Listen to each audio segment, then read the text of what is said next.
আসসালামু আলাইকুম। আপনারা সবাই কেমন আছেন? আশা করি অনেক ভালো আছেন। আমি আপনাদের দয়া আল্লাহর রহমতে অনেক ভালো আছি। আজকে একটা আপনাদের জন্য নতুন রেসিপি নিয়ে চলে আসলাম। এই যে দেখতেছেন, আজকে আমি মাংস রান্না করব। দেখতেছেন মুরগির মাংস, দেশি মুরগির মাংস রান্না করব। তো এগুলো আমি ধুয়ে ভালো করে দেখতেছেন পাত্রে নিয়ে নিলাম একটি। যে সবগুলো একদম ভালো করে পরিষ্কার করে ধুয়ে নিলাম। আর এখন আমি এদিকে কেটে নিলাম কাঁচামরিচ, কেটে নিচ্ছি দেখেন কয়েকটা। সাথে নিলাম রসুন কুচি, পেঁয়াজ কুচি, তেজপাতা, এলাচ, দারুচিনি, লং, গোলমরিচ এগুলো সব নিছি দেখেন এদিকে। সাথে টমেটো কুচি করে নিছি। তো এখানে আছে যে দেখতেছেন। আর এখানে নিয়ে নিলাম ধনিয়ার গুঁড়ো, হলুদের গুঁড়ো আর মরিচের গুঁড়ো। আর এদিকে দেখতেছেন মাংসের মশলা কুটোটা নিলাম। তো এগুলা নিয়ে সবগুলা নিয়ে আমি একসাথে নিয়ে নিছি যে দেখতেছেন। তো এগুলা নিয়ে আমি এখন রান্নাঘরে চলে যাব। তো আপনারা অপেক্ষা করুন, রান্নাঘরে যাচ্ছি গা। এই যে বন্ধুরা দেখতেছেন, এখন ডেকচিটা বসাই দিছি, চুলায় আগুনটা ধরাই দিলাম। দেখতেছেন কিভাবে আগুনটা জ্বলতেছে এই যে। আর এদিকে কড়াইটা শুকানোর অপেক্ষায় আছি। কড়াইটা শুকাই গেছে দেখতেছেন আপনারা। অল্প একটু পানি ছিল, এগুলো শুকানোর জন্য এতক্ষণ ধরে অপেক্ষা করতেছি। তো এখন আমি পরিমাণ মতো তেলটা দিয়ে দিচ্ছি মাংসটা রান্না করার জন্য। আমরা কিন্তু আবার তেলটা একটু বেশি পরিমাণে দিই। এই যে দেখেন কতটা পরিমাণে দিছি।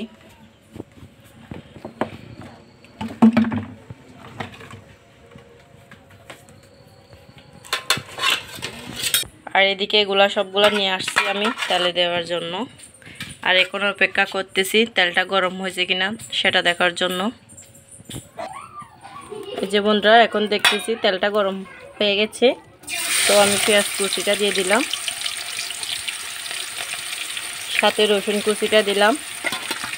এই যে দেখতেছেন টমেটো কুচি আর কাঁচামরিচটাও দিয়ে দিলাম। লং, এলাচ, দারুচিনি, এই যে গরম মশলাটা আর কি, কয়েকটা গরম মশলা দিচ্ছি, এগুলো দিয়ে দিলাম।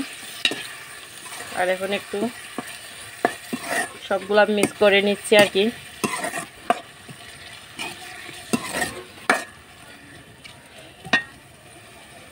এই যে বন্ধুরা দেখতেছেন এগুলো একটু ভালো করে কষিয়ে নেব আমি এখানে।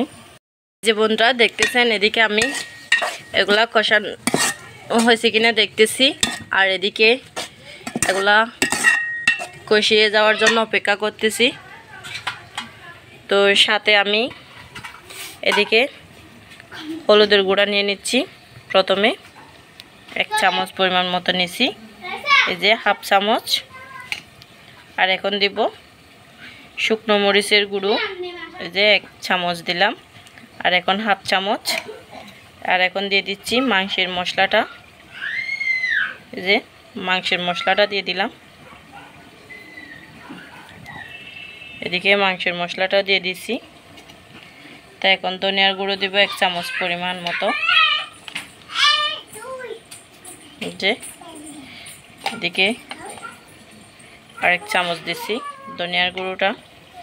তো এখন আমি এগুলা পানি দিয়ে একটু মিক্স করে নিব। এগুলো কষানো হয়ে যাচ্ছে, তো সেজন্য আমি মরিচ মশলাটা একটু কষিয়ে নিচ্ছি। এই যে আমি পানি দিয়ে এগুলো মিক্স করে নিচ্ছি একটু, ওইদিকে দেওয়ার জন্য আর কি। এভাবে দিলে যেহেতু পুড়ে না যায় সেজন্য। এই যে বন্ধুরা এগুলো কষানো হয়ে যাচ্ছে। তো এদিকে আমি মরিচের মশলাটা দিয়ে দিচ্ছি।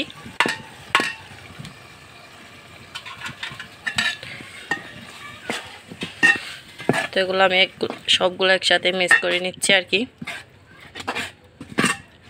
যেহেতু আমি একটু কাঁচামরিচ দিছি সেজন্য শুকনো মরিচের গুঁড়াটা একটু কম দিলাম আর কি।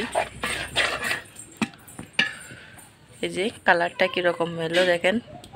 তো একটু পর আবার দেখাবো আপনাদের, অপেক্ষায় থাকুন। এই যে বন্ধুরা দেখতেছেন আমি আলুটা সিদ্ধ করতে দিছিলাম কেটে কেটে, যেহেতু বড় সিদ্ধ হতে দেরি না হয় আর এই জন্য আর কি। তো এটা সিদ্ধ হয়ে গেছে। তো এগুলো আমি এখন খোসাটা ছাড়িয়ে নিব।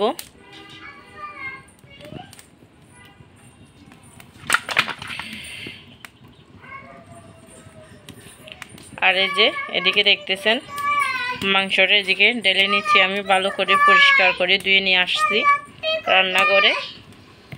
আর এদিকে ছোলার আগুনটা দেখেন কিভাবে জ্বলতেছে। এদিকে মশলাটা আমি কষাতে দিছিলাম, যেহেতু লেগে না যায় সেজন্য একটু লাড়াচাড়া করে দিচ্ছি।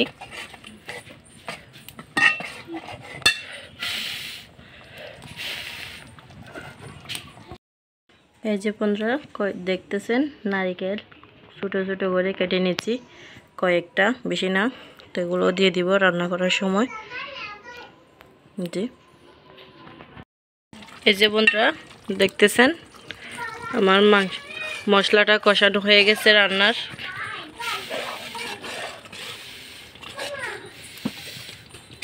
এই যে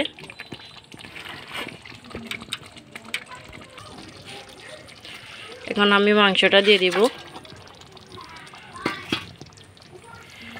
এই যে আমি এখন মাংসটা দিয়ে দিলাম।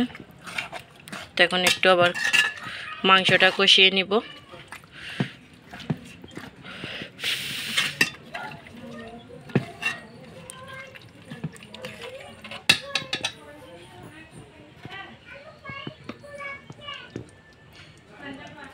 তো এখন ঢাকনাটা দিয়ে দিচ্ছি, মাংসটা ভালো করে কষিয়ে নেব। এখন আমার মাংসটা কষানো হয়ে গেছে।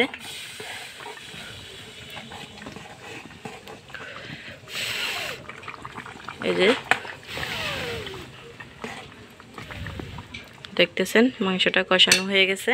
তার এদিকে আমার আলুর কুসানো ছাড়ানো হয়ে গেছে। এই যে এজন্য আমি আলুটাও দিয়ে দিচ্ছি এখন।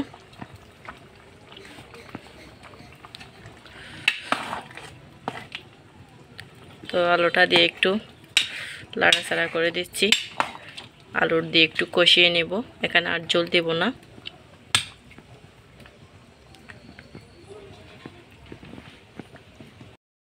এই যে বন্ধুরা দেখতেছেন আমার মাংস রান্না করা হয়ে গেছে।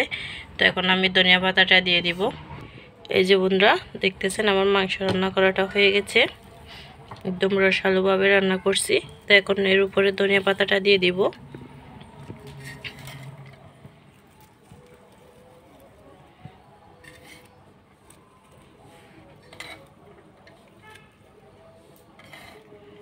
তো আমার রান্না করাটা কেমন হয়েছে সবাই কমেন্ট করে জানিয়ে দিবেন, অবশ্যই ভালো লাগবে। ভালো লাগলে লাইক কমেন্ট শেয়ার করতে ভুলবেন না। আর যারা এখন আমার চ্যানেলটি সাবস্ক্রাইব করেনি এক্ষুনি সাবস্ক্রাইব করে পাশের বেল আইকনটি বাজিয়ে দিবেন। সবাই ভালো থাকবেন, সুস্থ থাকবেন। আল্লাহ হাফেজ।